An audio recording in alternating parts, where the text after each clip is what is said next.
Wired.com presents The Geek's Guide to the Galaxy. And here is your host, David Barr Kirtley.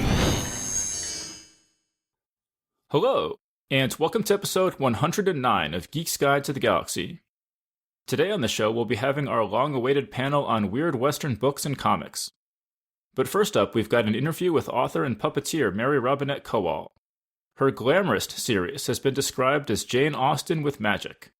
The fourth book, Valor and Vanity, is out now. And now, here's our interview with Mary Robinette Kowal. All right, so we're here with Mary Robinette Kowal. Welcome to the show. Thank you so much for having me. Okay, and so your new book is called Valor and Vanity, and it's the fourth book in the Glamourist series. So why don't you just tell us a bit about that series? Sure. The Glamourist histories are set in the Regency. They take place between 1814 and 1818, and they're basically Jane Austen with magic. So pretty dresses, and then the magic glamour, which is where the series gets its name, is kind of like painting with light. It's creating illusions, and it's largely useless, which is why it's something that young ladies of quality are taught to do. The fourth book is sort of a little more swashbuckling than your usual Jane Austen fare. We've actually described it as Jane Austen writes Ocean's 11 with magic. Mm-hmm. So it's a heist novel of manners. Mm-hmm. Yeah, and I guess the different books in the series have all kind of been in a different subgenres, right? Mm-hmm. Yeah, I kind of joke a little bit like the fourth one is, or the third one is secretly it's a political thriller disguised as a Regency romance. Mm-hmm. Yeah, no, I was really interested in reading about the second one in the series. It's kind of a spy thriller and features Napoleon and stuff like that. Yeah, but again, it is a little quieter probably than most fantasy fans are expecting when they go in, because my main character, particularly at the beginning of the book, is the product of an English country drawing room. So she's newly married. She's a little naive. And although she's very smart, she's dealing with a lot of stuff she hasn't dealt with before. So the first part of the book has a drawing room feel, in part because she is not in on the spying that's happening. And then once she understands what's going on, we get progressively more swashbuckling as the book goes on. Uh-huh. And I was reading that you also deal with the Luddite uprising, and that's kind of interesting to me. What's your take on the Luddites? Sure. Well, the Luddites are in Without a Summer, which is the third book. One of the things that I found really interesting about the Luddites as I was researching was I think of them as being people who are afraid of technology, which is not actually the case. The Luddites were protesting a social shift. So basically, up until weaving machines came into being, weaving was something that was done at home. It was skilled labor, and it was something the whole family was involved in. And then you would take your wares to something that was called a factory, but it's not like what we think of as a factory today. It was where people would collect things, and it had multiple people working for it, but you would work at home and bring things in. The weaving machines meant that suddenly you had to work outside the home, so childcare became an issue, and it was something that unskilled labor could do. So it was a huge disruption to the life of the Luddites. So what I'm doing with this is I'm playing with actual Luddites, and because this is the tail end of the Luddite movement, but I'm also using their uprisings as a model for something that the coldmongers are going through. And coldmongers are glamourists who can chill things. They can't completely freeze something, except under very rare special circumstances, but they can cool things, and they're usually employed in greengrocers and things like that. And there's a conflict regarding their employment. So I was basing a lot of that on what happened with the Luddite movement. Mm-hmm. And I heard you say in an interview that when the coldmongers come into this, that reveals that the series is almost science fiction in a way. Yeah, if anyone is paying attention to what I'm doing, what I have going on is that the glamourists are manipulating the electromagnetic spectrum, and specifically what the coldmongers are doing is a thermodynamic transfer. But I have to communicate all of that without using a lot of those words, because I do try to be period correct in language. But yeah, I have a scientific basis for everything that is going on in the magic. Although if you look too deep at a certain point, it does fall apart because, magic. Yeah, and I mean, obviously I know a lot of science fiction fans, and there seems to be an enormous crossover between science fiction fans and Jane Austen fans. Do you agree with that, or what's your take on that? I do. I think part of it is because Jane Austen, I should say that I think there's a crossover between fans of a lot of different things and Jane Austen fans. One of the things that Jane Austen is really good at is the small telling detail. And a lot of times that small telling detail is something that science fiction spins on. That one thing that you thought wasn't very important, but it turns out to be the MacGuffin of all MacGuffins. So I think there's a fondness for that. And of course, she's heavily character based. So it's very easy to get sucked into what is going on with the characters. And that's kind of appealing. Mm-hmm. Okay, cool. And then let's talk a little bit more about this newest book, Valor and Vanity, which takes place in Venice.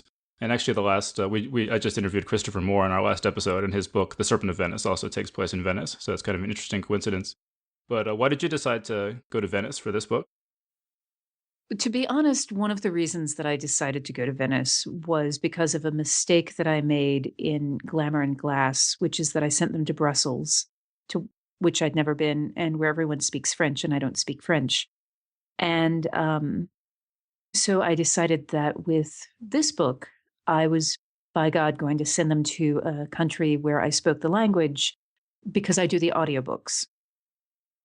I knew that I wanted them to be working with glass, which meant that I had two choices. One was Bohemia, and the other was Venice. Of the two, I don't speak Czech, wasn't going to learn it. So, so they went to Venice. The other thing that Venice offered, and I didn't know this when I started researching, I did not know that Lord Byron was in Venice living there and had been for a couple of years in 1817, which is when the book takes place. And as soon as I saw that, it was, I pretty much changed a lot of my plot on the spot, because how can you not use Lord Byron? He's an amazing historical figure. Mm-hmm. Well, I mean, maybe for people who aren't as familiar with him, do you want to just say what it is about him that makes him so attractive as a character? Sure. Lord Byron is the prototypical brooding hero. He is the archetype from which the fictional ones kind of stem. He was, and still is, regarded as one of the best English poets. He was a little bit of a playboy. Carolyn Lamb famously referred to him as mad, bad, and dangerous to know. He seduced everybody and also got into terrible trouble, and was just, reading his letters, he's just an amazing flirt, and he's of course a wonderful wordsmith, so he's a very dynamic figure. Went off and sailed with pirates, although he denied it, while also saying that he did all at the same time. Well, could you say a bit more about that? What's the pirate part? So he has a poem called The Corsair. And it's this wonderful epic about Barbary corsairs, the pirates. There are several references that Byron makes in letters, in essays, in which he hints that he actually went and spent some time with them, and that was how he knew what to write. But at the same time, he absolutely says, "No, of course I didn't spend time with pirates. That's absurd." So he's an unreliable narrator of his own life. Hmm. Well, I mean, the opening chapters of this book involve a pirate attack. So did you live with pirates for a time to research I this? did. I did live with pirates for a number of years. 4 years I spent on the board of the science fiction and no, there's no piracy involved there. We are, I'll just la. Well, and another thing involving Byron in this book is that you have an original Lord Byron poem that you wrote for this book. Tell us about that. Oh, that was a pain in my hiney. It is so because I'm dealing with an alternate history. I actually had a Lord Byron poem that I was planning on using, and I had written this entire scene around the poem, and I had the date wrong that it came out. And for the scene to function, I needed it to be something that he had not yet published. And I had the publication date wrong. So I needed to replace it, but I had this whole scene built around it. So I couldn't find anything suitable from before 1817. So I took an existing poem and used that as my template and wrote a Byronic poem. There are still sections in it that are actually Byron, so I can't claim to have written it from scratch. But it was really interesting to sit down and break apart how he used language, the rhyme structure, and the meter was. I don't normally work with poetry, so it was really interesting exercise for me, and probably the hardest thing to write in the entire novel. I mean, could you articulate how anything that you noticed about how to impersonate Lord Byron? Sure. Well, the first thing I did, as I said, I used an existing poem as a template. It's much easier to catch the rhythms of someone if you can kind of write on top of what they did. So there's a poem in there called The Glamorists, which I actually based on the prophecy of Dante.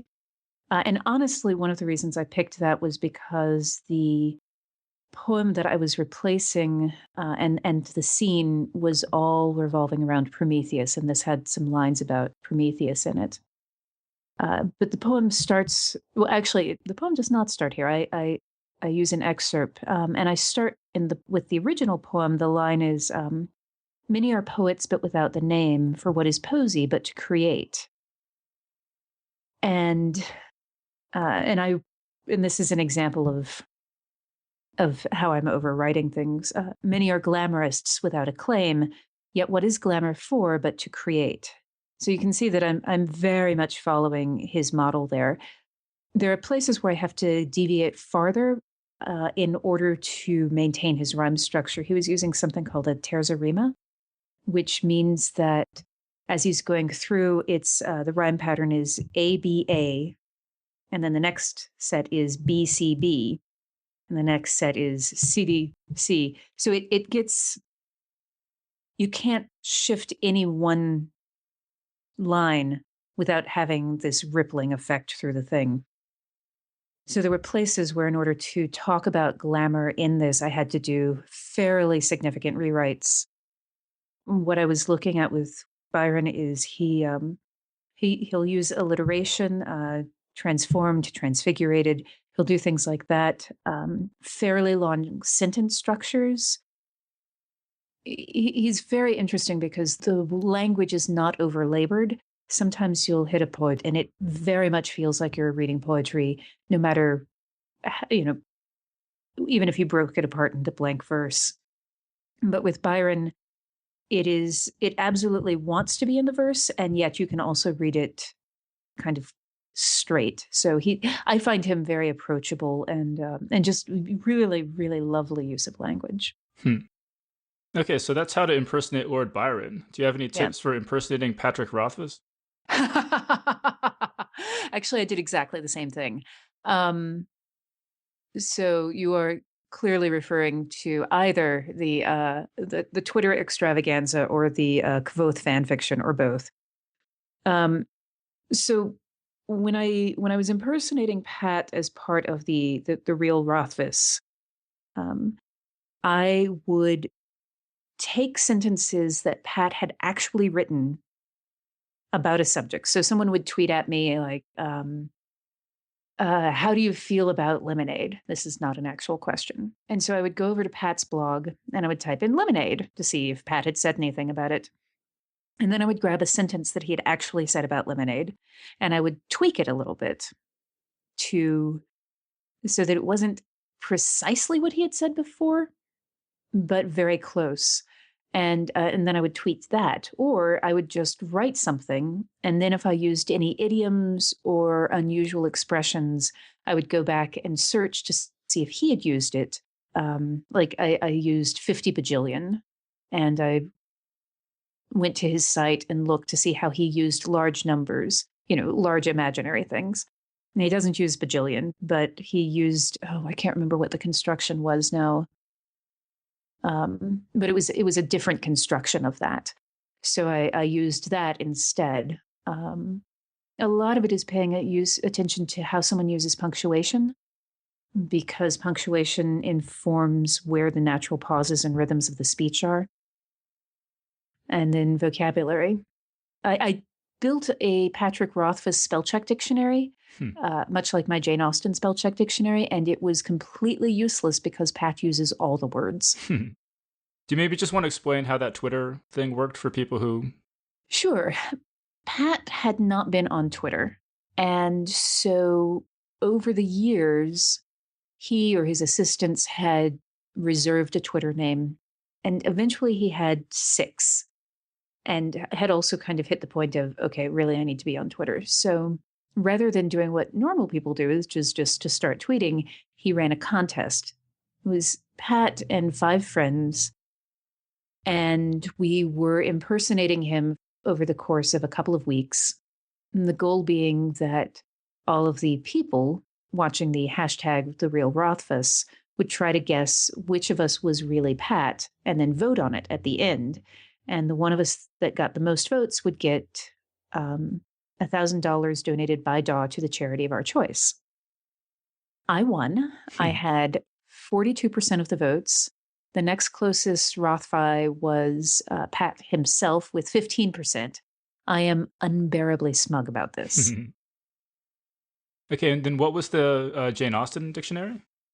So for these novels, I want the language to be as accurate as possible without being distracting, because I feel like language reflects culture, so I'm trying to use words that were only existing in the culture at the time. So what I did was I took the complete works of Jane Austen, I ran it through a concordance engine and came up with a list of unique words, and that created a spell check dictionary. I use it as my spell check dictionary. It flags every word that Austen didn't use. And then those words I go and I look up to see if they existed in the language and if the meaning had shifted. I don't confine myself to only words that Austen used, but I do try to confine myself to only words that exist in the time period that I'm writing. I give myself a little bit of flex because a lot of times words will come into the language before they appear in print. But it's interesting to see the things that there just aren't words for yet.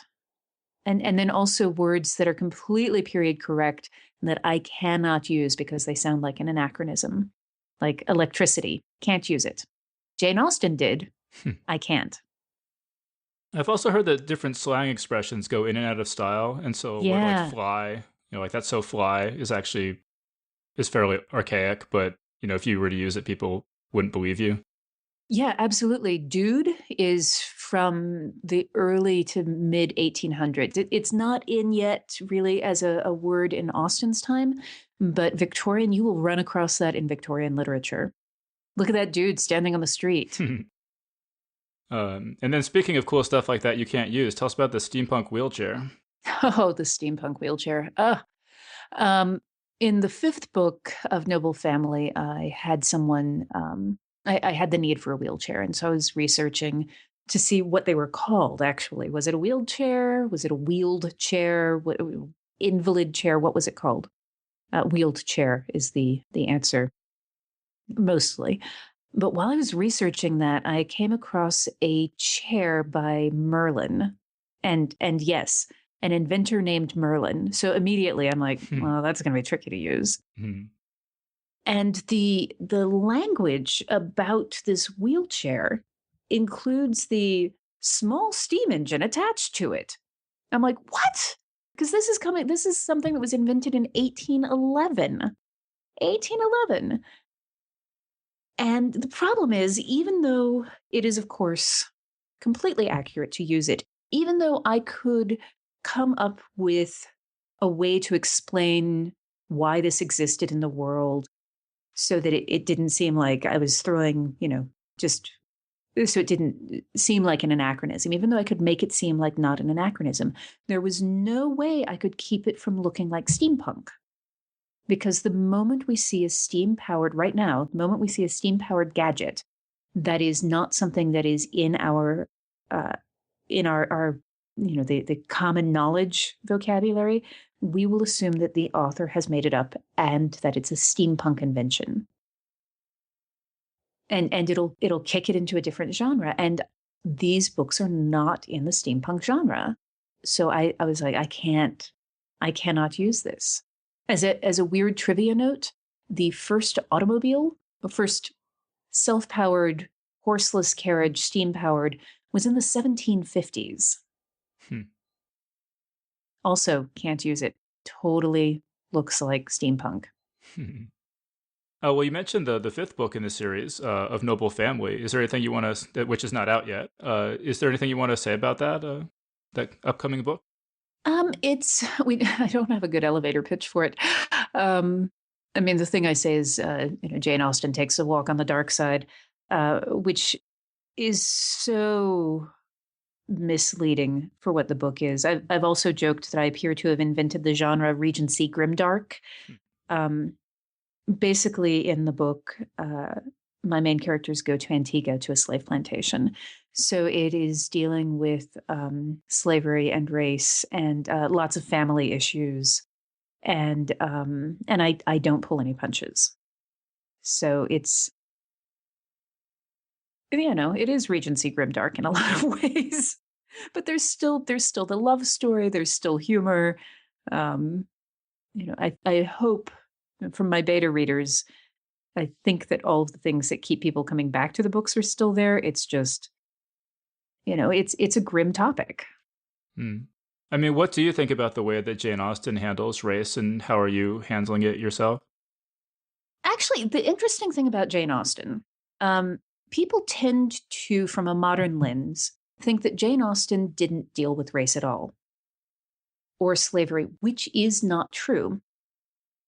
Thing about Jane Austen is that she was writing for an audience of her contemporaries, so she could do references to contemporary events and people would totally know what she was talking about. For instance, in Emma, she talks about Mrs. Elton and Mrs. Elton's father, and the line is something like, was a merchant, if we can call him that, of Bristol.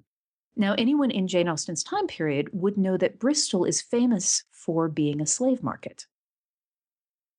So she's making these very pointed references to things like that all through the books. She does a lot of social commentary.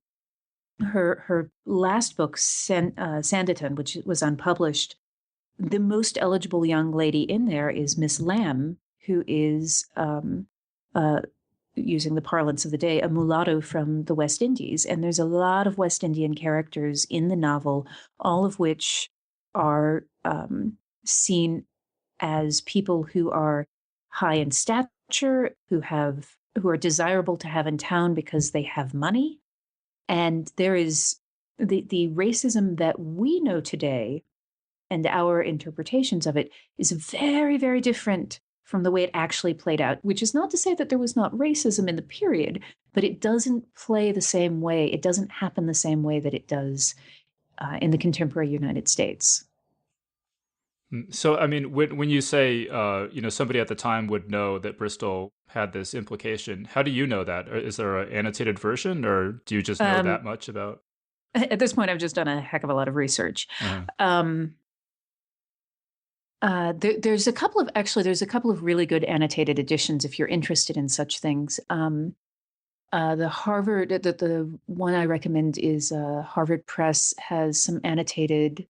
They're doing all of them, the annotated Austen series, and they're large, beautifully illustrated books and very well annotated, and highly recommend those.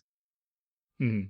And so then when you're writing of Noble Family for a more contemporary audience, Do you feel that you need to handle that differently then? No. Well, yes, this is a yes and a no. I am not going to alter uh, the views of the time period.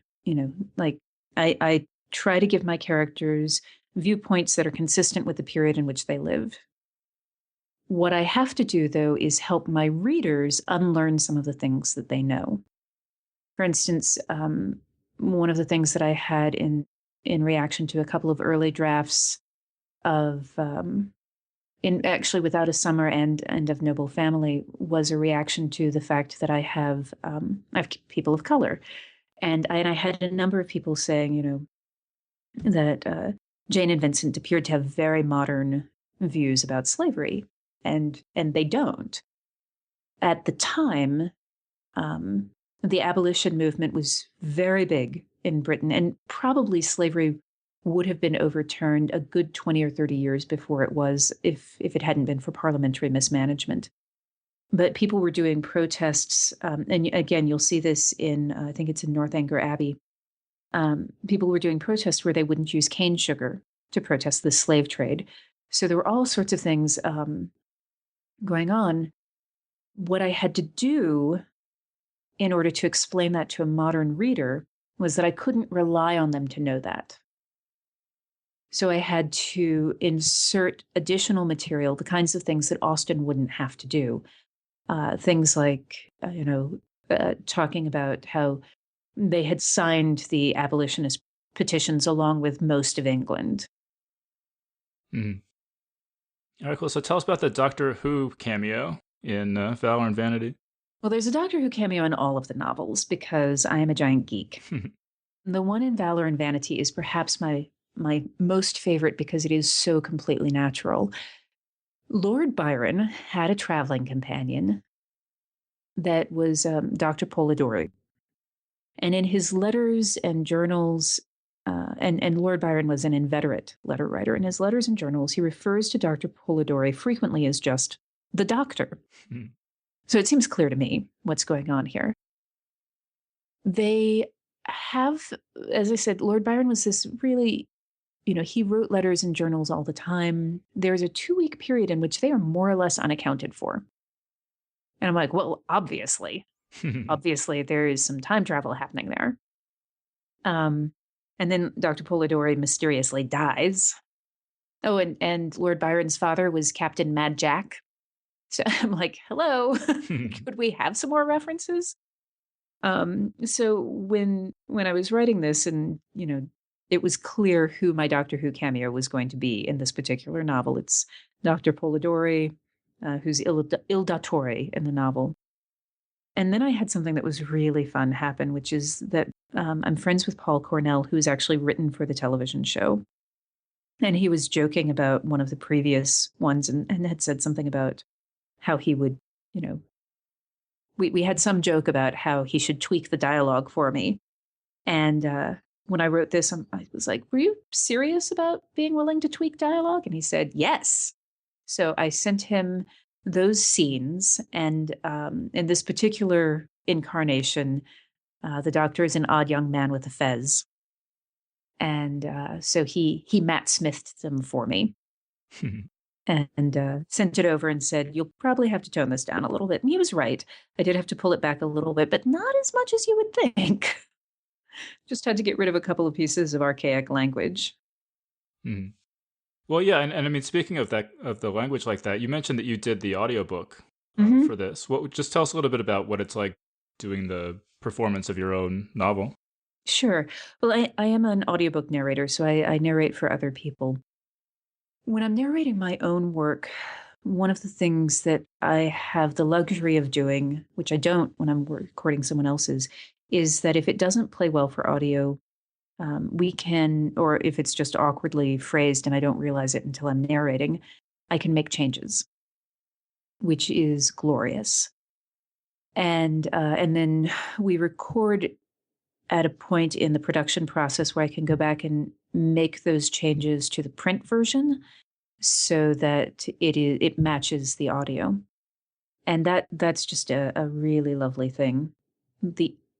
flip side of this is that I will, with some of the other books, I have forgotten that I was going to be the one narrating it, and have put in some things, and I hit them in the book, and I'm like, really, Mary?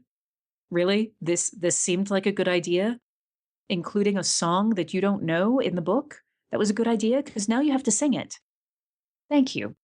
Um, and actually, Valor and Vanity was pretty funny because, as I mentioned, I picked it because, in part, going to Venice because I'm like, I speak Italian. Thank you. I'm not going to struggle. And they speak Venetian at this point in history, which is not Italian. It's not even a dialect of Italian. People talk about it as being a dialect of Italian, but it's its own language. And so if you were reading the book, you will note I have a couple of places where Italian phrases are used. Every time someone's talking Venetian, it's all, and he said something very rapid in Venetian that she could not understand. At no point do I use Venetian except for some names. All right, well, we have some listener questions for you. So, just on that subject, Zach Chapman says that since you're a voice actress and podcaster, he'd like to hear what are your favorite podcasts and/or audiobooks. I'm a big fan of Escape Pod. I like their selection. I think they tend to have good narrators. I very much enjoy that. In audiobooks, I highly recommend Laini Taylor's Daughter of Smoke and Bone. I'm very picky. I actually often will pick books because of the narrator. There are some books that should not be in audio, and I'm not going to give you examples of those because that's just mean. But the Daughter of Smoke and Bone is phenomenally performed by Christine Pham. Oh, actually, I don't know how to say her last name. HVAM. She's wonderful, so good, and the book is beautifully written, and just it's a wonderful merging of the two media. Diana Rowland's My Life as a White Trash Zombie, again, really well performed, very compelling story. Very much like those. Neil Gaiman's Ocean at the End of the Lane. I picked that up. I had heard that he was a good reader. I hadn't actually heard him read before, and his narration of this knocked me out of the park. It was just spot on in terms of the emotional intimacy. So really, really beautifully done. Yeah, no, he's amazing. Okay, then we have a question from Juan San Miguel. He says he wants to know if you saw the movie Austin Land and what you think of it. I didn't see it. Sorry. Have you heard of it?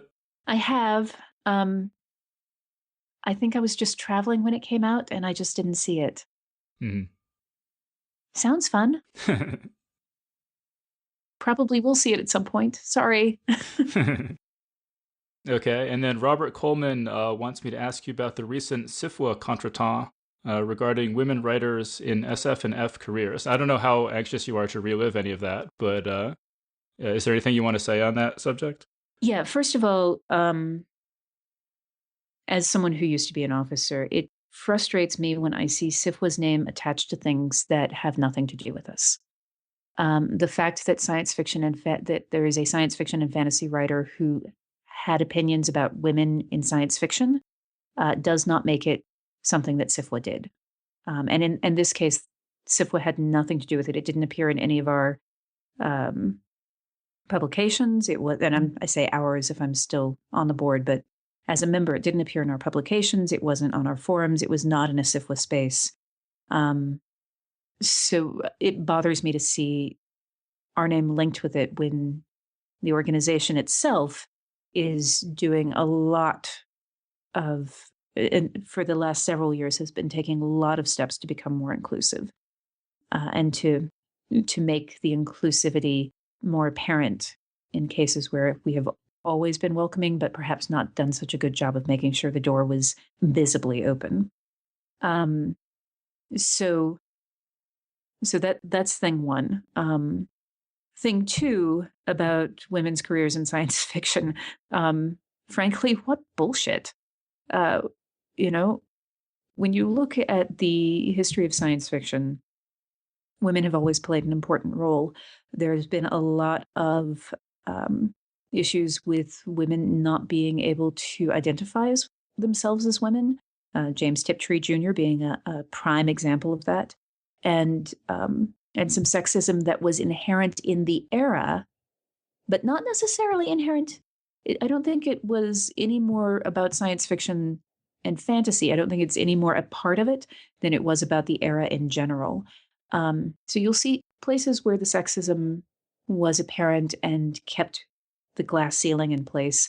And we're seeing that change. And we're definitely seeing, there's a higher percentage of women showing up in fiction, in ballots, as artists. So we're definitely seeing a change. But again, that is not something that I think is inherent to science fiction and fantasy. I don't think there is anything about our genre that requires or encourages sexism. I think that that it is something that is a problem with the larger society, and that it is something that we have to be aware of and work against and with. But it is certainly not something that is inherent to our genre. And I think our genre is actually doing a really good job of calling people out on problems and trying to make changes. And thank you for providing me a soapbox.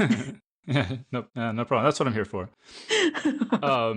Well, yeah, I actually just listened. You're one of the hosts of the Writing Excuses podcast, and I just listened to your episode on how to have an opinion as a public figure. And I was just wondering if you have any sort of thoughts on when somebody is attacking you online, or, when there's trolls and stuff like that. Just what are the best approaches for dealing with that? Yeah, it depends on the kind of trolling that's going on, and each individual person, because a lot of it has to do with how much energy you want to put into it.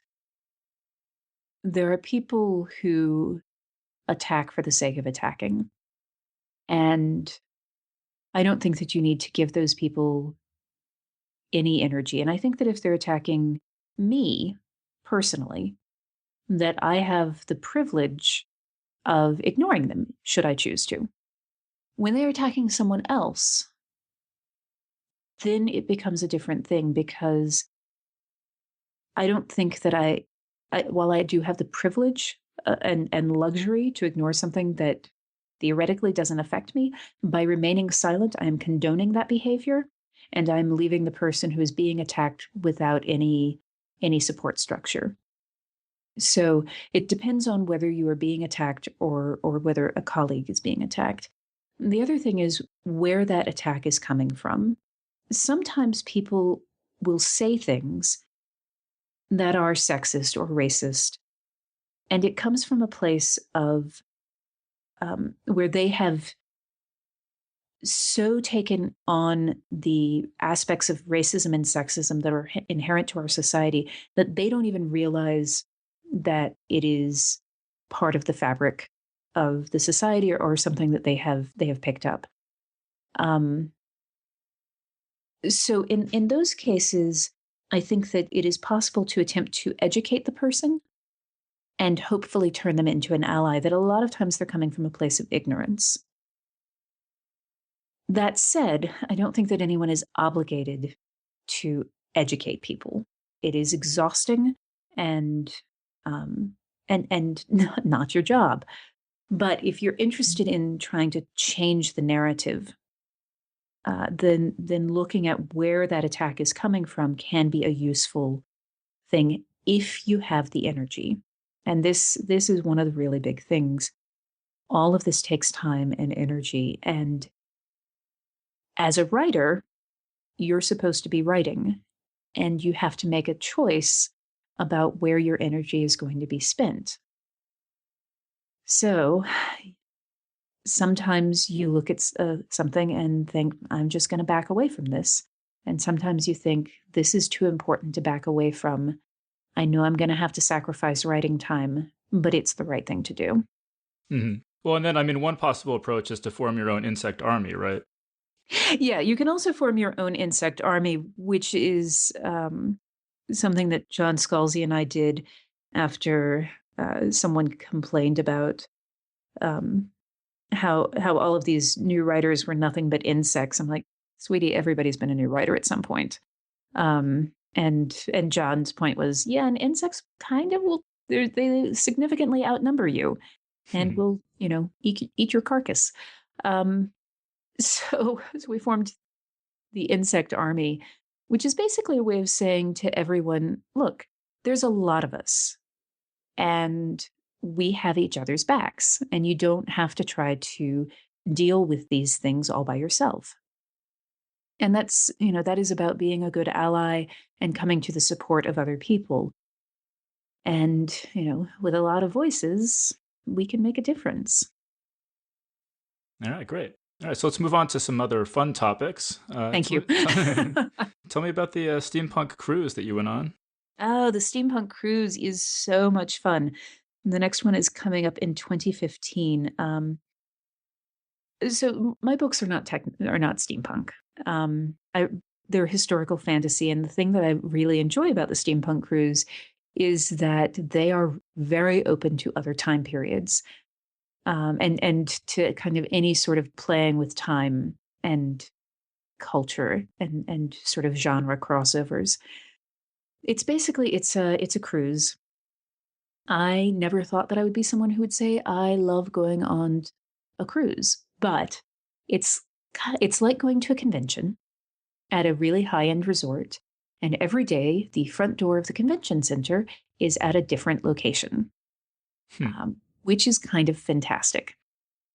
And they've got 3,000 people on the boat, of which on this last cruise, 64 of us were in costume, 64 steampunkers amid a bunch of mundanes. And it was so much fun. It's, there's kind of this instant tribe marking that happens when you're walking through the concourse or the promenade and you see someone else who is wearing a beautiful, beautiful costume. And you're like, oh, we're in the same tribe. Hey there. So there's this real sense of community, interesting topics, some lectures, some workshops. And then, you can go ashore. Like we went to NASA on this last one. And some people went in their street clothes and some people went in costume. So great opportunities for photos.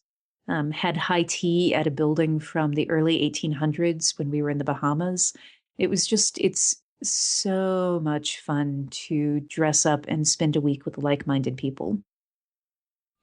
Well, so will you be going on, if people want to go on a steampunk cruise with you, are there any opportunities for that? I am, in fact, one of the guests of honor on the next one. So the 2015 one, when they can go to, I think it's steampunkcruise.com.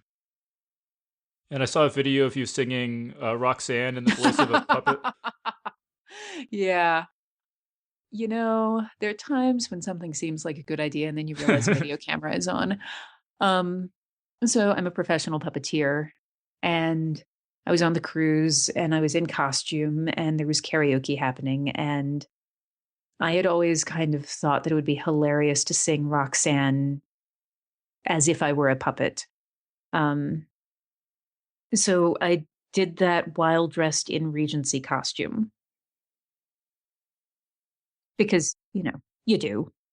And someone videotaped it and it's online.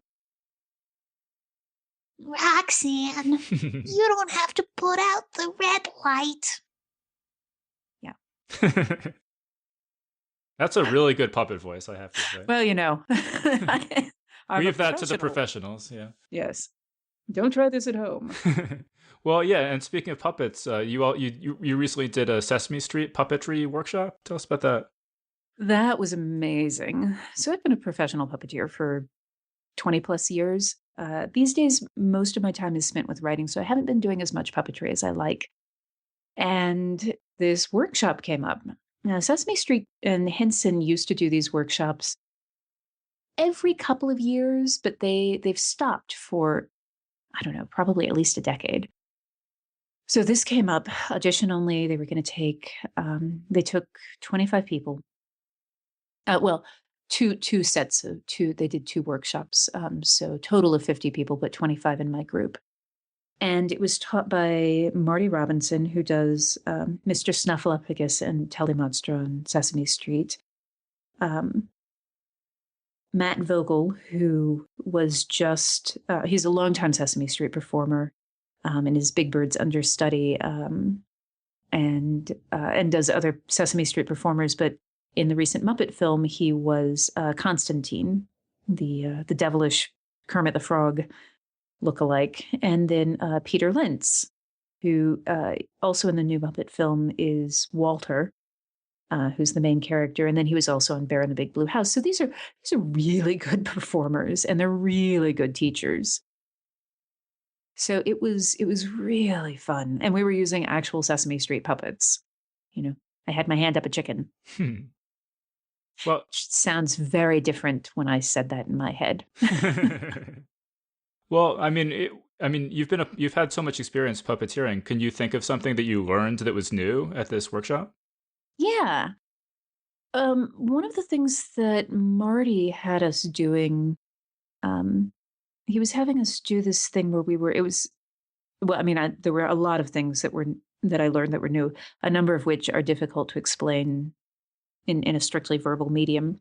But Marty was having us do this thing where he was having us pop into frame and out of frame, and it was a focus exercise. And the purpose of the exercise was to so focus is what the puppet is looking at. And one of the keys of video puppetry is being able to look directly at the camera. Every puppet has a slightly different focus. Where you are standing in relationship to the camera is going to vary how that focus works. So you cannot rely on muscle memory. And when you're doing video puppetry, you're looking at a monitor. And the way I think about it is that the puppet is actually the image on the monitor, and you're using the figure on your hand to manipulate that image. So what you have to do with this exercise is pop the puppet in from the side of the frame, nail the focus directly at the camera, and then go down and pop up again and again, nail the focus and pop in and out. And the goal is to get to a point where it is instinctive.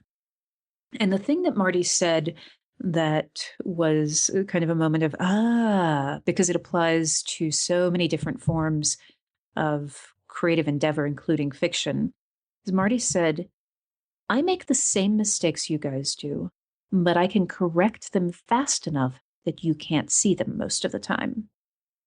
And that was a real moment of, okay, this is very much something that is a practice thing, and understanding that it's not that he has developed to the point that when he pops it in, his focus is always perfect, although it is usually. It is that when it is off, he understands where the problem is and how to fix it so fast that he can do it without it being apparent to someone who doesn't know what he's doing. A few years ago, we interviewed Ian McDonald on this show, and he had worked with Sesame Street for a little while. And he said what no one warns you about is how bad those puppets smell on the inside. Have you, is that your experience? Puppets in general you're sticking your hand up and sweating. You can use Febreze. In the old days, they'd spritz vodka. That was an old trick because it evaporated very quickly and it would kill most germs. But yeah, puppets can get really stinky inside. No question. Personal hygiene as a puppeteer is even more important than at a science fiction and fantasy convention. All right, great. So we're just about out of time here. Do you want to just talk about, do you have any other recent or upcoming projects you want to mention? Yeah, I have a couple of things. I'm going to do a shameless plug. My novelette, Lady Astronaut of Mars, is currently up for a Hugo. So I'm going to be going to London for that. And yay, Hugo nomination, very exciting. But it's available to read on Tor.com. It's called The Lady Astronaut of Mars. I have 2 short stories that are coming out this year, or in the next couple of months. One is Spectrum Magazine, and that's called currently Water Over the Dam, and it's a story about energy. And then I have 135 word short story for popular science that's in which I'm being paired with an artist, and we're both exploring the idea of food. And then, just more novels, working on the next novels, and more fiction. Could you give us a sneak preview of the 135-word story? Like, just give us the first 8 words or something? Yeah, sure. Give me a second to grab that. As long as that doesn't contain any spoilers. It's 135 words. Everything is a spoiler. I was very proud of myself for being able to pull off a story with a beginning, middle, and an end in 135 words. Was that the assignment from? The assignment was to write a story that was between 10 and 150 words around the idea of food and that it needed to be science fiction. That was it. So this is the first sentence of a story that's 135 words. Renee scowled at the vertical garden lining the promenade of the space station. Okay, great. I can't wait for the other 120 odd words. All right, great. So I think we're going to wrap things up there. So we've been speaking with Mary Robinette Kowal. Everyone go check out her Hugo-nominated short story, or novelette, I think, The Lady Astronaut of Mars. And her most recent novel is called Valor and Vanity. So Mary, thanks so much for joining us. Thank you for having me on. And that was our interview. So thanks so much to Mary Robinette Kowal for joining us on the show. Okay, so some of you may remember that back in episode 90, our friend Rajan Khanna joined us to discuss weird Western movies. And at that time, we said we were planning to do a follow-up panel talking about weird Western books and comics. Well, it took us almost a year, but we're finally getting around to that. And it works out that this is the perfect time to be covering that topic, since our producer, John Joseph Adams, just released an anthology of weird Western stories called Dead Man's Hand, so we'll be talking about that as well. And of course, no discussion of a John Joseph Adams anthology would be complete without the man himself, and so I'm joined today by my good friend and longtime co-host, John Joseph Adams. He's the editor and publisher of Lightspeed and Nightmare magazines, and the series editor of Best American Science Fiction and Fantasy. He's also edited many other short fiction anthologies, including the recent trilogy, The Apocalypse Triptych. So John, welcome back. Thanks for having me back. And also back with us today is Rajan Khanna, making his 4th appearance on the show. His Weird West story Card Sharp appeared in John's anthology The Way of the Wizard, and a sequel story, Secondhand, appears in Dead Man's Hand. Raj is also hard at work on a novel set in the same world, and his first novel, Falling Sky, will be out in October from Pyre Books. So Raj, good to have you back. Thanks for having me. And also joining us today for the very first time is Fred Van Lente. He's the #1 New York Times bestselling author of comics such as Marvel Zombies and Odd is on Our Side, which he wrote with Dean Koontz. He also co-wrote the original graphic novel Cowboys and Aliens, which was adapted into a feature film starring Harrison Ford and Daniel Craig. His short story Never Sleeps appears in Dead Man's Hand. So Fred, welcome to the show. Thanks for having me. All right, great. And so I think we're going to start out talking about weird Western comics. And so Fred's obviously the guy to talk to about this. So why don't you just start out and tell us a little bit about what is sort of the current state of weird Westerns in comics today? They're pretty popular. The Western genre in general is doing very well. Probably the best known one is Cullen Bunn and Brian Hurt's The Sixth Gun, which is about it's less horror. It's more sort of a supernatural adventure of people trying to find these pistols who combine sort of herald the apocalypse. But there's a lot of other Westerns. There's a great post-apocalyptic Western that's super popular right now called East of West, written by Jonathan Hickman and drawn by my good buddy Nick Dragata. Emma Rios and Kelly Sue DeConnick do a Western called Pretty Deadly for Image. That's about, as I understand it, I've not read that one, but that is about the daughter of Death, who's a gunslinger. So yeah, it's a pretty, the Western and weird Westerns in general are pretty robust comics genre right now. Mm-hmm. And Raj, you're a big comic book fan, right? Do you have any contributions here? Well, I mean, I definitely enjoy The Sixth Gun, and I just started reading East of West, and that's really great too. I mean, Jonathan Hickman's a great writer. I got into weird Western comics through the Jonah Hex comics, specifically the ones done by Joe Lansdale and Tim Truman. back in the 90s, I guess it was, like, I think 93, 94, the first one came out. The Jonah Hex stuff was mostly horror-based, zombies and things like that. Six Gun uses a lot more fantastical elements, and things like East of West use a lot more science fictional elements. So I like seeing those kind of influences come in, or even Cowboys and Aliens, obviously science fictional elements. So things like that. Mm-hmm. Now, I mean, in our last Weird Western panel, we talked about movies and TV shows a little bit. Do you guys, what do you think that these comics offer that you can't get in the movies? Drawings. Word balloons. Word balloons. Well, there's an old saying in the comics industry, which is that, movies, no matter how good the CGI gets, will always be constrained to some degree by budget. Mm-hmm. But in comics, drawing a guy walking down the street and drawing a massive space battle with stuff blowing up everywhere and 50 different kinds of aliens and everything leaping all over the place costs the same. Mm-hmm. And just as someone, who has made a living in comics for a long time, I mean, whenever we get into these discussions of what comics can do versus movies and prose and whatever, we should never forget the distinctiveness of the artist's style. Mm-hmm. What Brian Hurd or Tim Truman or Jack Jackson, who I forgot to mention before, who is one of my big influences, who was one of the first underground comics creators and did some of the earliest weird westerns in comics. He did a great Lovecraftian graphic novel in '89 called The Secret of San Saba that I wrote about for a piece that John has us Dead Man's Hand contributors do for the Huffington Post. That was about this. This was early westerns, right? So you had the conquistadors in Texas. It sort of answers the sort of question of why were all these settlers looking for gold and silver in North America when we don't have a lot of that necessarily. It's like we don't have towns built from silver, but they found like this Lovecraftian monster that basically pooped silver. And that was the source of the silver, and so it sort of drove everybody crazy. It was a great book. I lent it to somebody in the 90s, and I've never seen it again, and my heart has been crushed. So Jackson and Jackson did a adaptation in the early 90s of Joe R. Lansdale's Dead in the West.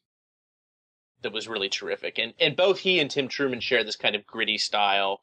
Brian has a slightly more cartoony style in Six Gun.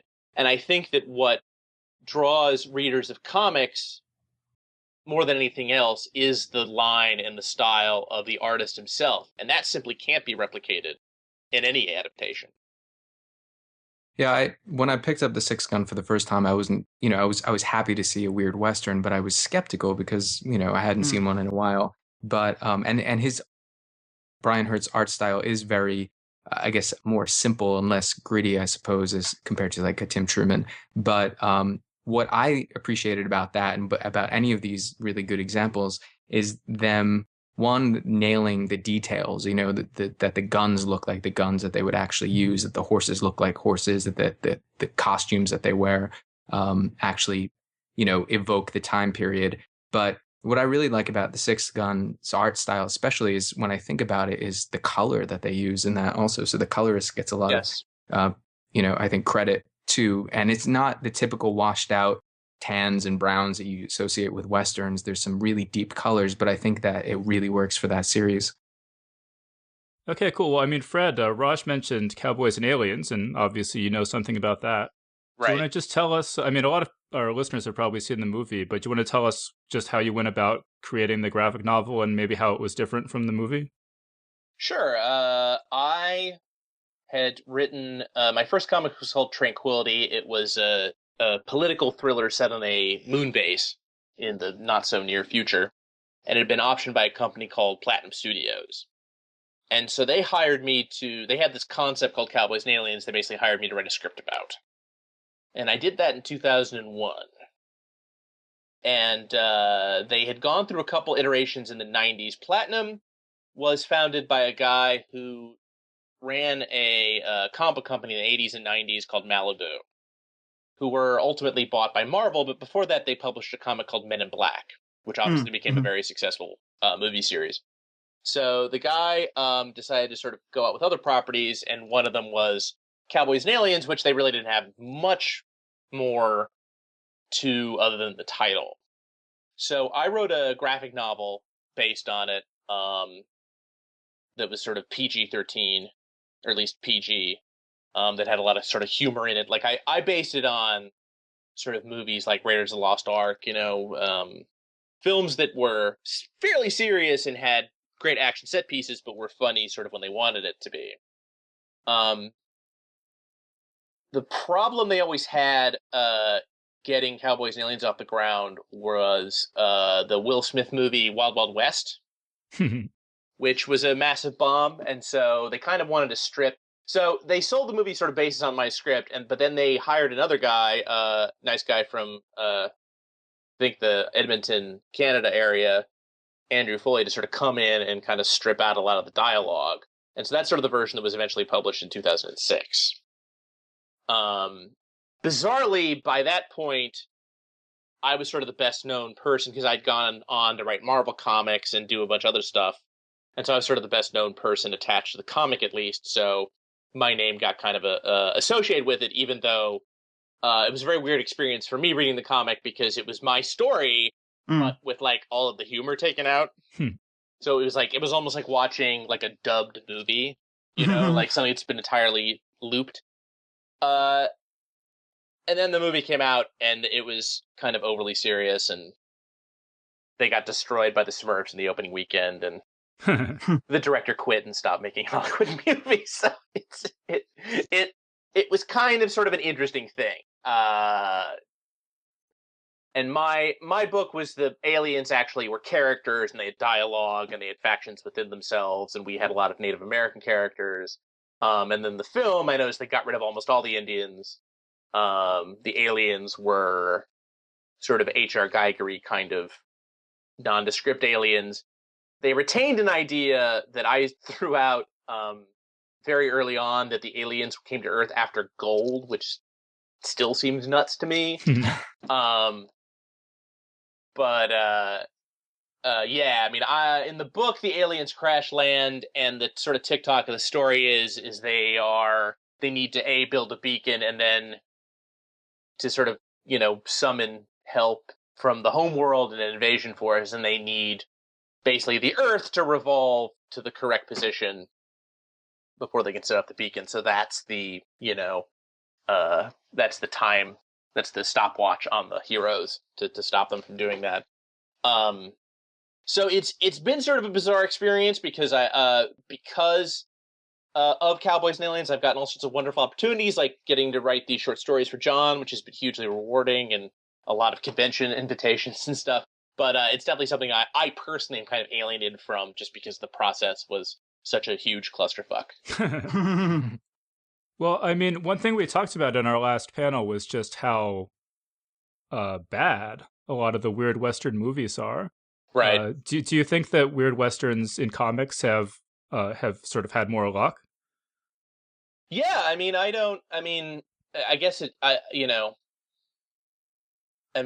begins with the cinematic genius that is Billy the Kid versus Dracula, it sort of comes up to the present day. Yeah, I guess I don't know. I can't really think off the top of my head of a Western, a traditional Western that really succeeds on film as a weird Western. I mean, I can think of something like Near Dark, which is a terrific movie and is set in the West and has a lot of Western, motifs to it, although it's set in that present day of the 80s. Nothing really leaps to mind, honestly. Have you seen The Burrowers? I have not. That's a good one. Yeah, I mean, we talked about that in our panel. It's by J.T. Petty, and he's written some fiction as well, and he's married to Sarah Langan, who's a horror writer. So he's like sort of one of our people. Oh, cool. But he's actually making. I've been to Sarah's house. Films. Oh, you have? Okay. I have. She's best friend with my best friend. Oh, okay, gotcha. Although I don't personally know her very well. Right. Actually, when I was doing Dead Man's Hand, because JT did The Burrowers, I invited him to write a story for it, and I invited Sarah, and they actually decided to do like this collaborative thing where they were each going to write a story and they were going to be connected. And unfortunately, so they wrote their stories, and I love them, right? But I didn't really feel like they were westerns. It's like it was sort of like transposing some western elements, but to a modern setting, and it didn't feel enough to me like it was actually a western. Right. So I actually ended up running them in Lightspeed, and so anybody who's listening who wants to go read them, you can go check them out in Lightspeed.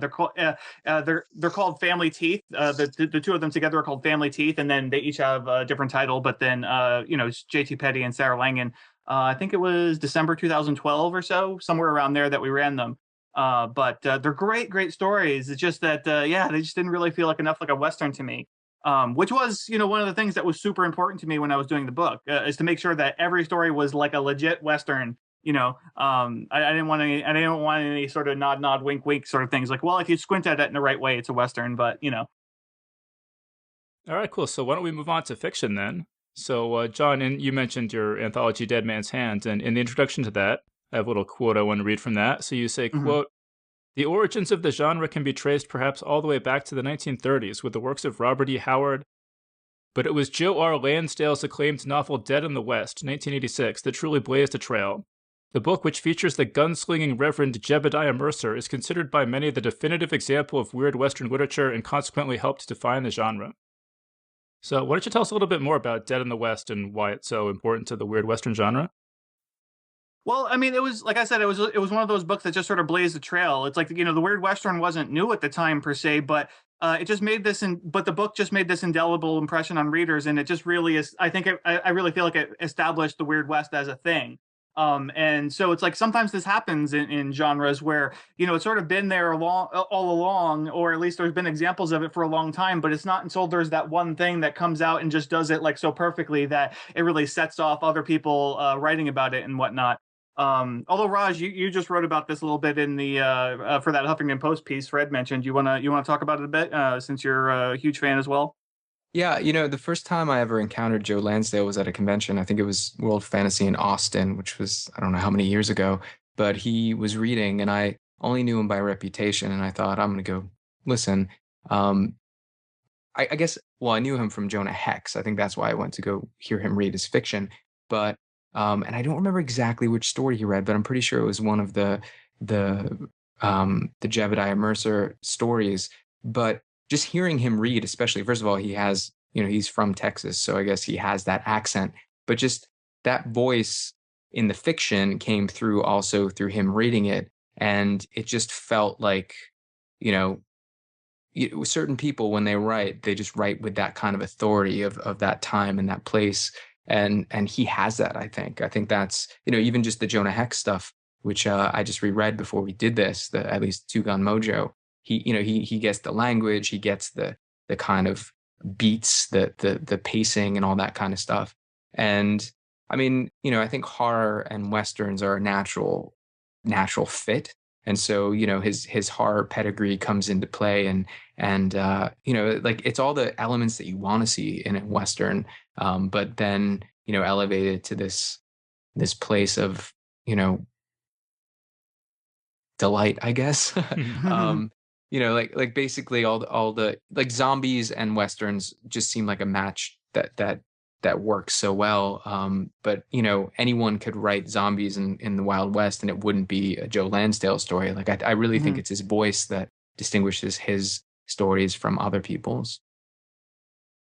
It's funny, I read his story in Dead Man's Hands, and the whole time I was thinking, oh my God, this reminds me so much of the Robert E. Howard story, The Horror Beneath the Mound. And then I get to the end and it says this story is dedicated to Robert E. Howard. And I was like, oh yeah, okay. Wasn't just my imagination. Yeah, and actually, again, this Huffington Post piece that we did, Joe Lansdale talks about the works of Robert E. Howard in general, and he just specifically calls out Horror from the Mound, just like, that was a tribute to that. So, wasn't there an H.G. Wells story called Kingdom of the Spiders?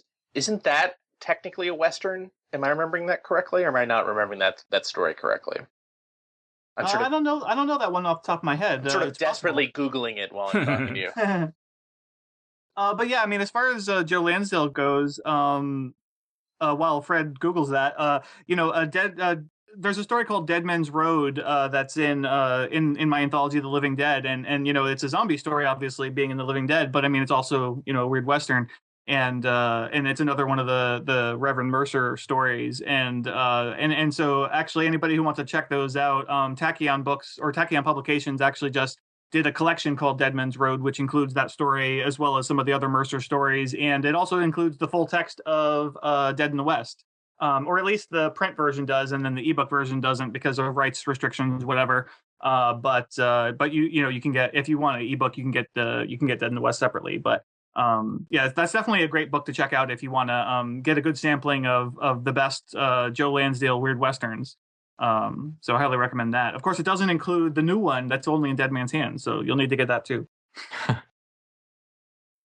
See, Fred, did you ever find anything about that H.G. Wells?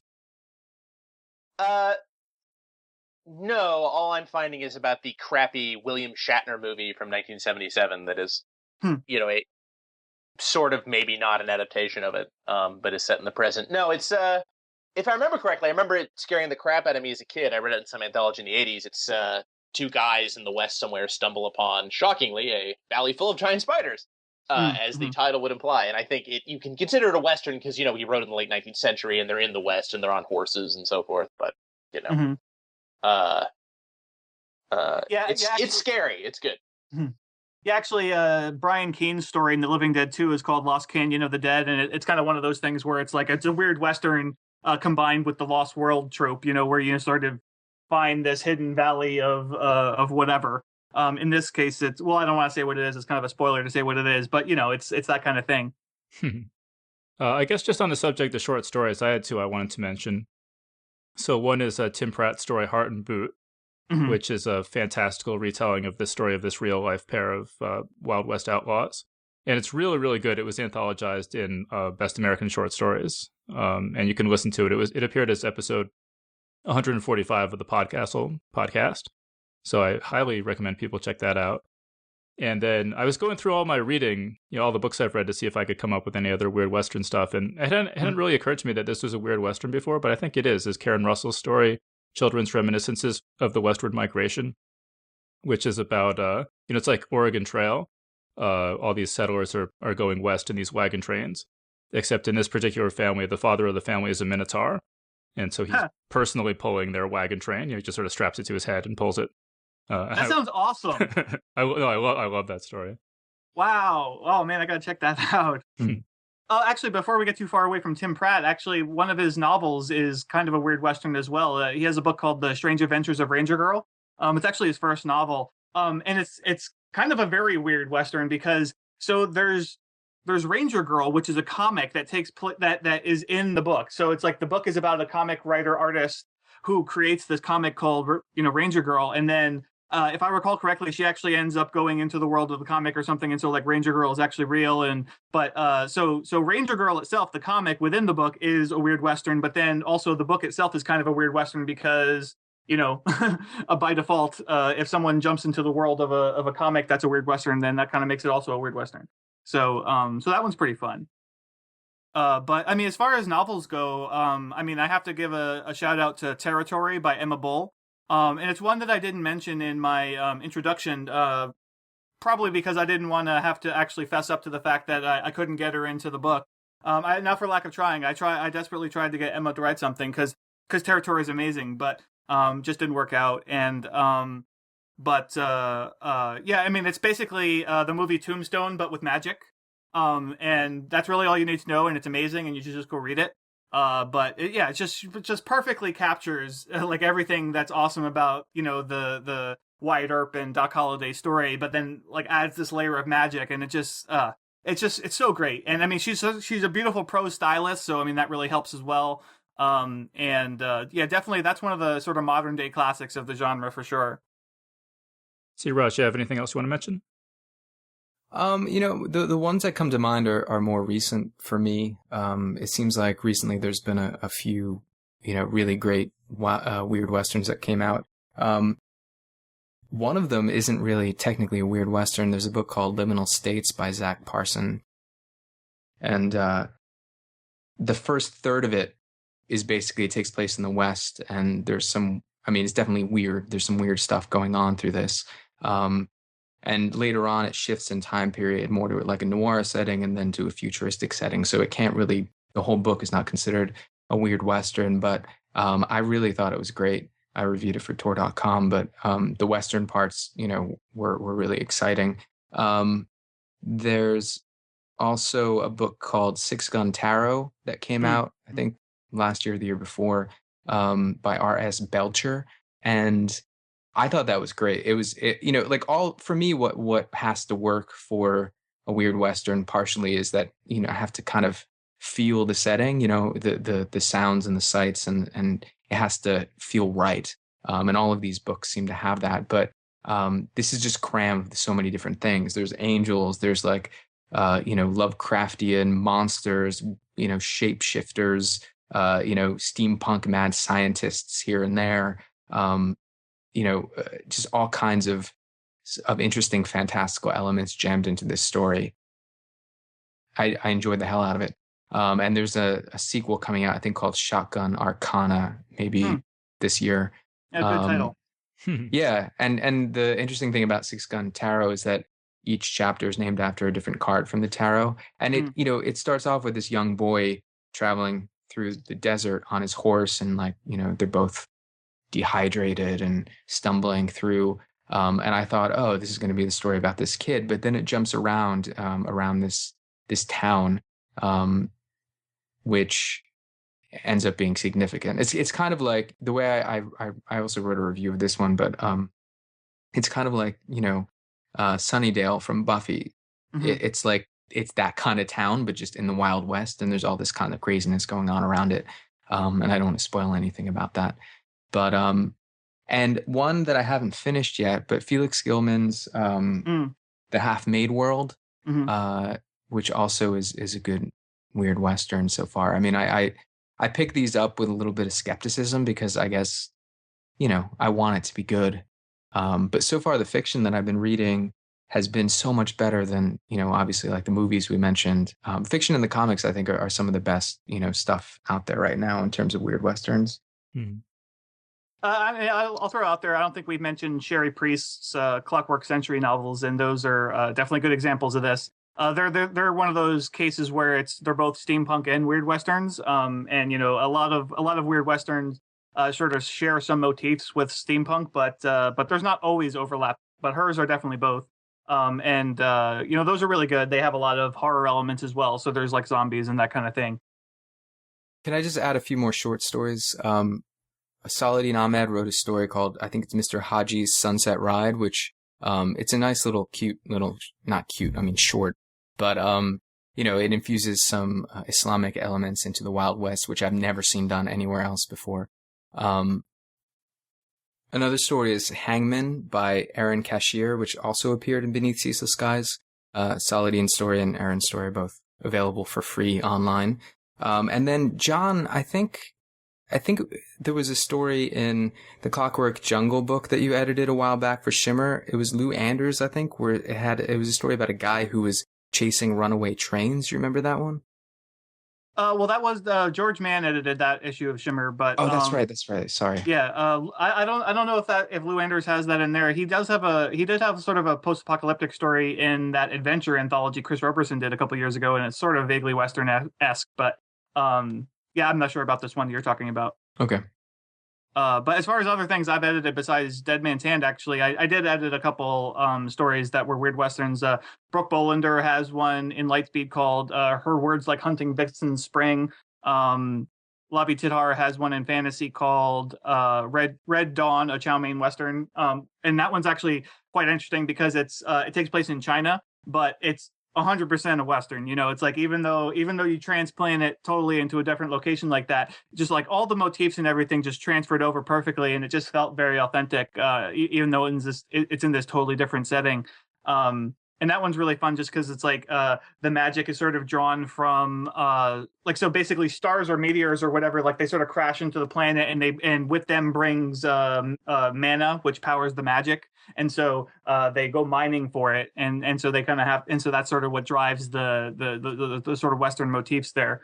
And so that one's really great. And then Laura Ann Gilman had one called Crossroads in fantasy also. And then I got her to write a story for Dead Man's Hand as well. So Yeah, all three of those are all online for free. And then, of course, Dave mentioned that I published Raj's story, Card Sharp, in The Way of the Wizard, which you can listen to online at Podcastle. I don't think the text is online anywhere, but you can listen to it. Okay, well, yeah, I mean, and then obviously The Dark Tower by Stephen King would be another huge example of a weird Western. I've actually only read the first book, and nothing about it really motivated me to go on, although everyone says it gets a lot better with book 2. But yeah, I was really struck. I think it's in his introduction to that where he just talks about reading the Lord of the Rings and saying, oh my God, I want to do something like this.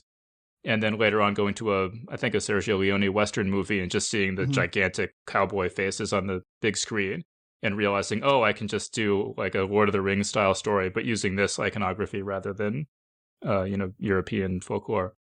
And I was really, I was really intrigued by that project. So I'd be curious for people. I think John, you've read the whole thing, right? I don't know. Yeah. What do you think is the Dark Tower sort of the weird Western to beat at this point, or? Well, I don't know. I mean, it's like, I think The Gunslinger, the first book, is I think it's pretty great. I mean, I obviously I went on to read all the books, and that one by far is the one that feels most like a weird Western. The other books sort of subsequently go off into other directions where it becomes more like a portal fantasy thing. And then there's like, the fate of the world and all this other stuff, but it becomes much less a weird Western because it basically takes the gunslinger out of that weird West setting and puts him into like sort of contemporary New York or contemporary Earth anyway.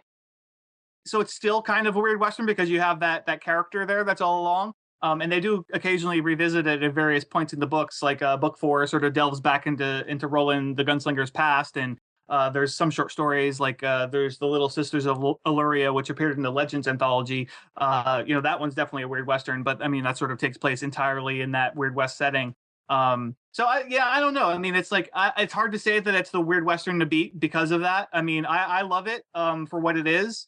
In the terms you're setting out there, I don't know that I would put it in that way. To me, I would have to say Territory by Emma Bull probably is my number one, favorite novel that I've read, or if we're talking novels and separating short stories out. But so Dark Tower, it's great, but I don't know, it's hard to pigeonhole it into that one genre. Ron Howard tried for many months, years, and for all I know, still is. I think Imagine still has the rights to do the Dark Tower movies. I think they wanted to do it as a trilogy. A buddy of mine who I worked with at Marvel was on the art team for that.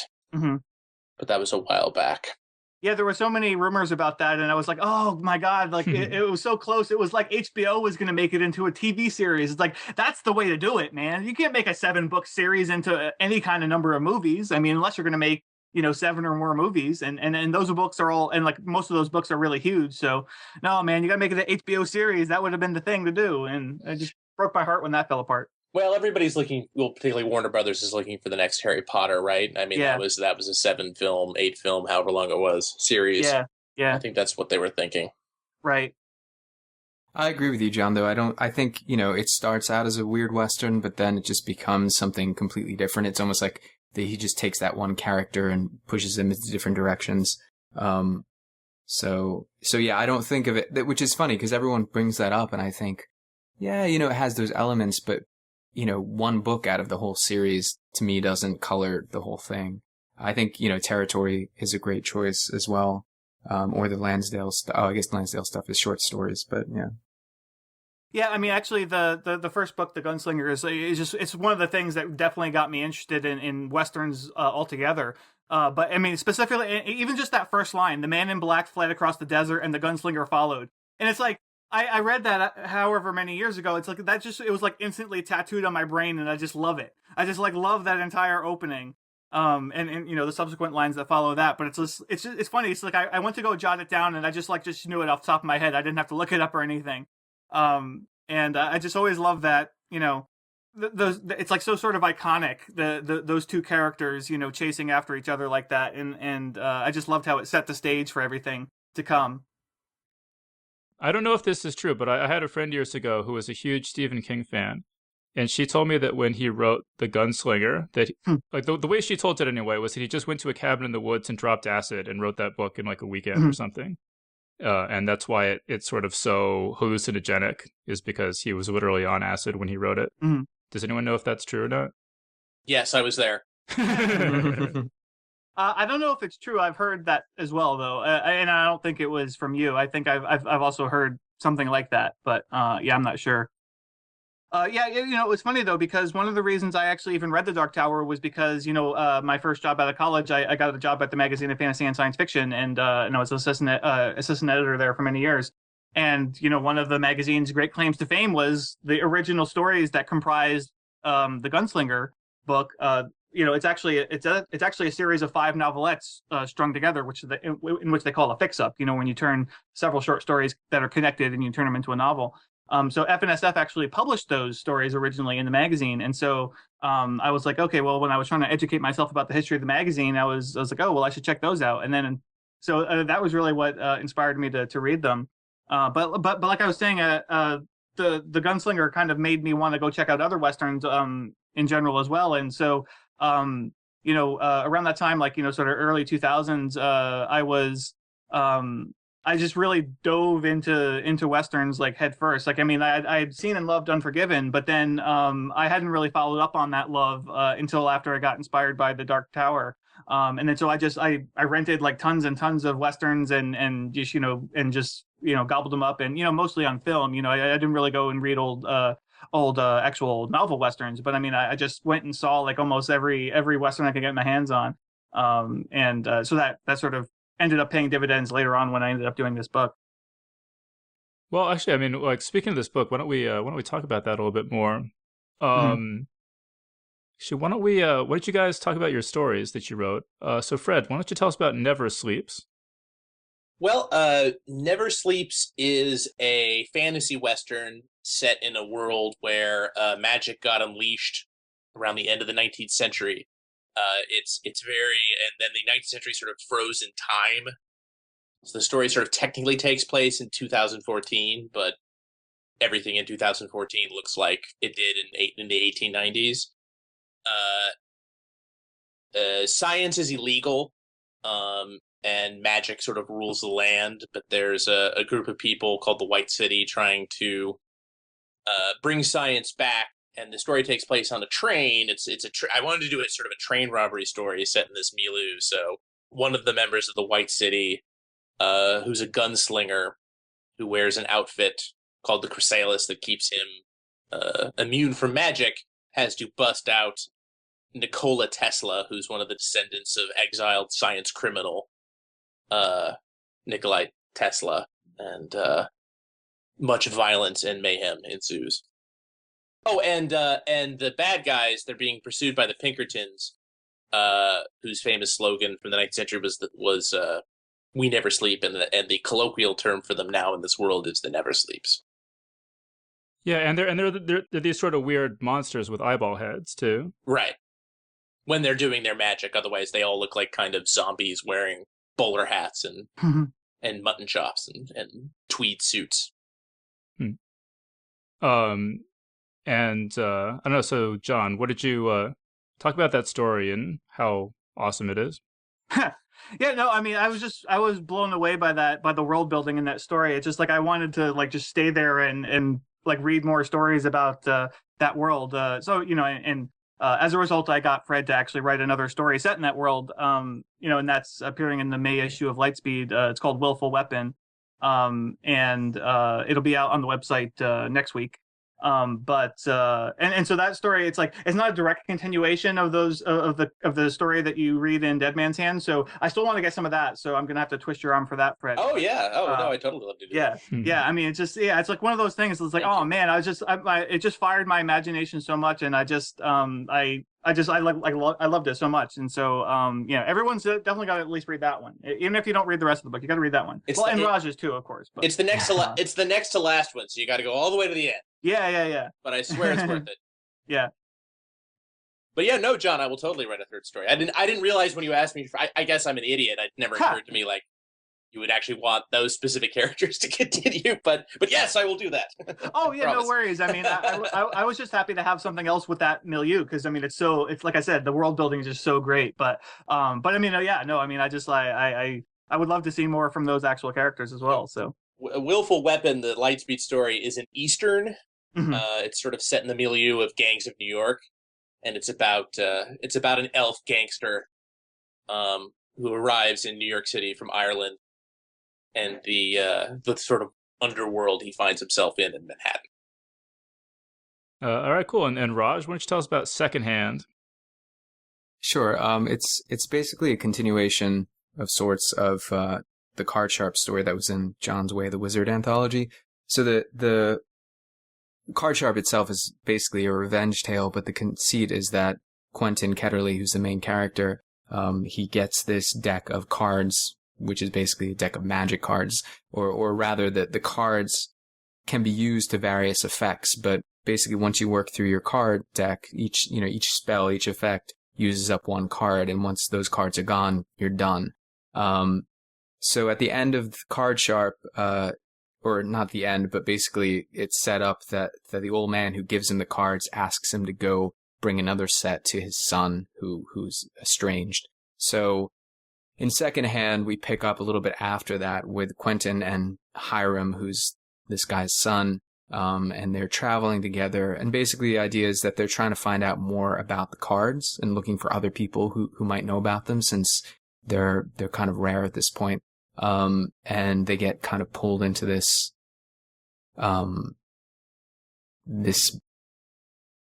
issue, I suppose. But I mean, basically, after Card Sharp, I kind of envisioned a trilogy of stories to tell Quentin's story, and so this is kind of the middle. But I also wanted to kind of explain a bit more about the cards, or at least add to the kind of mythology behind it. So that's also what happens, although I don't want to spoil anything. But basically, it's them going on this journey to look for more information and running into somebody else. Yeah, no, this is another one that I just really love the world building on. And I mean, obviously, that's one of the reasons why I asked Raj to write another story set in that milieu. I just love that idea of the cards, and like, so each card, like, depending on what the face of it is and what the suit is, they have different power to them. And so, like, but you only can use each one once. So, like, you have to decide, well, is this a level 5 spell, or do I need a level 6 spell, or level 7, or whatever? And then, the different suits have different effects. So, like, the hearts, I think, were sort of life force related, if I'm remembering correctly. And and then some of the other ones are like, more for damaging people and that kind of thing. And so, yeah, just so cool, and I just love seeing that getting explored more, because it's such a huge canvas that you can play with. And it really ties in really nicely with the metaphor. It's like of the gambling sort of imagery, because in any situation you're like, oh, like, I could definitely win if I play a 10 or whatever, but maybe I could get away with just playing a 7 and save my 10 for another day. And so you're constantly sort of living on the edge and having to take chances and risks so as not to waste your more valuable cards. Yeah, and I think in the first one there's a mention that they can try for certain effects and it might not work. Basically, if it can be a very literal interpretation. So if you want to, I don't know, create 4 floating swords or something, you could use the 4 card, but like you can try for effects that you might not be able to get, and you still use up the cards. So it is a very tenuous at times, I guess, way of using things. But yeah. Yeah, and I guess, Raj, you told us at some points in the past that you were working on a novel set in this world. Is that still in the cards?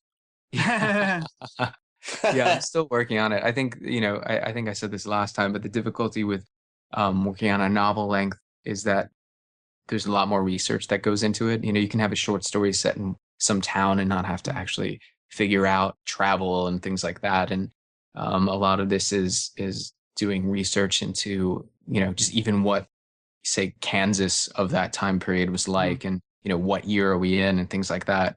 And I think, John, you asked me at one point in time, what year is this? And that was something I had to work out when I was working the novel, especially because, I want to, part of my, the fun about writing a novel is that I get to take people from place to place, and I want to visit some of the key locations, like a tombstone or a deadwood, but you have to be in the right time period. So like to set up this kind of overarching story, it takes kind of more precise figuring out.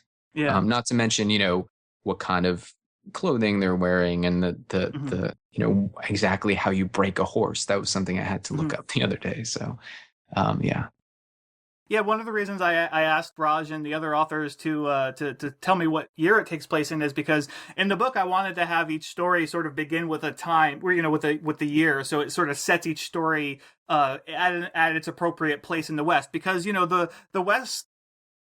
the Western stories sort of have this long range from, like a certain period in the 1800s all the way up into the sort of early 1900s, where, and so I just wanted to have it right at the start of every story to let everybody know when and where it takes place. And I think, Fred, like yours actually has the most interesting one, because like you said, yours takes place in 2014. And so it's like, it wouldn't really make sense necessarily to have us have that there. So Right. like, your line says something like, 192 years after the awakening or something like that. Right.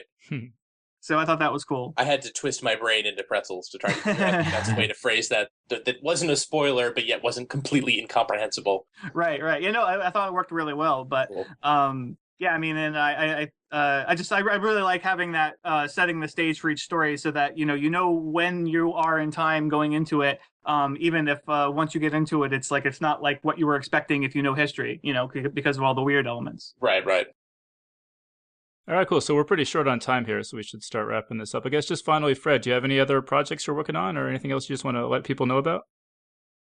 Yeah, nothing really in the weird Western genre. I mean, obviously there's the story Willful Weapon, which is on the ebook version of the May 14 issue of Lightspeed right now, but it'll be on the website on the 20th of May, so I hope folks can check that out.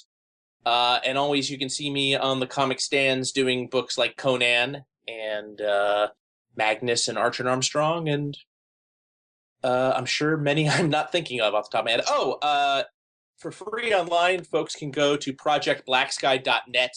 That's a horror science fiction superhero free webcomic I'm doing with a bunch of artists through Dark Horse Comics. So if you have some spare time, check out projectblacksky.net. All right, great. And John, any final words about Dead Man's Hand or anything else you want to mention? I mean, basically, if you want to go to johnjosephadams.com/dead-man's-hand, or if you just go to my website, you'll find a link to the Dead Man's Hand website, and you can go check out some interviews with the authors, and you can read some free samples, and you can read some whole stories and that kind of thing. So if you want to learn more about it, you can do that. And also, if you pop over there, you can find a link to that Huffington Post piece that we referenced, which I think is pretty interesting if you're interested in learning about other weird westerns, because the contributors all mentioned different things that they thought were their favorites in the genre. So I think that's worth checking out. All right, great. So I think we're going to wrap things up there. So thanks so much, guys, for joining us. Thanks for having us. Thank you. Yeah, thanks, Dave. And that was our panel. So thanks again to Fred Van Lente, Rajan Khanna, and John Joseph Adams for joining us as guest geeks. And big thanks again to Mary Robinette Kowal for being our guest today. Big thanks as well to everyone who's given us 5 stars on iTunes, including Fragtor in Sweden, and Dan CQ and Aaron vs. Dracula in the US. Aaron vs. Dracula writes, "There are way too many podcasts out there to try them all, and wading through countless numbers of them to find something you can listen to every day is a daunting task. But if you like science fiction, fantasy, or writing and reading in general, all presented with a dash of comedic wit, a sprinkle of pop culture, and real insight from people who are involved in the industry, both as professionals and fans, your search is over. I've gone through the entire backlog and there is never a dull episode. It's just as fun to hear small talk about RoboCop or Alien as it is to hear famous authors of classic and recent sci-fi and fantasy get into deep conversations about significant literature. I turn to Geek's Guide to populate my reading list, to pass time during my commute, and to keep up to date on what's new in TV, movies, and books. Great job, guys." So thank you, Aaron vs. Dracula, for that great review. Special thanks as well to all of our crowdfunders, including David Taylor, crowdfunder number 75, and Charles Sickles, crowdfunder number 77. Also, the biggest thank you of all time to my new favorite person in the world, Bruno Onkier, crowdfunder number 76, who just signed up to give us a gigantic $50 a month via PayPal. Yes, that's $50 a month. So thank you, Bruno. That's incredibly kind and is going to give us just a huge, huge boost. We're always sort of thinking about ways we could expand the show in terms of bringing in more people, producing more segments, maybe going weekly at some point in the future. In order to realistically consider anything along those lines, the podcast would need to be bringing in a lot more money than it currently is. But amazing listeners like Bruno Onkier make me think that maybe that's something we could build toward. So if you enjoy the show and want to see us release more content, please consider stopping by our crowdfunding page at geeksguideshow.com and signing up. If just 5 or 10% of our regular listeners were contributing a few bucks a month, it would be enough money for us to massively expand the show from what we're currently doing. I'd also like to congratulate my very talented girlfriend Stephanie on her new job doing audiobook marketing at Penguin Random House. Her first post there just went live and may be of interest to Geeks Guide listeners. The post is called It's Time for Some Time Travel and highlights 2 time travel themed audiobooks that are free to download this week only: The Time Machine by H.G. Wells and Warp, the Reluctant Assassin by Owen Colfer. To learn more, visit Stephanie's website at grossmanmarketingpublicity.com. And speaking of free audiobooks, our producer John Joseph Adams is giving away 10 free audiobook downloads of his recent anthology, The End Is Nigh. To enter, just send us an email at geeksgalaxy@gmail.com, telling us how you discover the podcast and what you like or don't like about it. 10 winners will be selected at random and announced at the end of our next episode. Alright, so that was our show. So thanks everyone for listening, and we'll see you next time. The Geek's Guide to the Galaxy is a production of Wired.com. For more information about the show, visit geeksguideshow.com. To learn more about your host, visit davidbarrkirtley.com. Music and voiceover produced by yours truly, Jack Kincaid. If you enjoyed this program, tell your friends. If you didn't enjoy it, tell no one. Thank you for listening.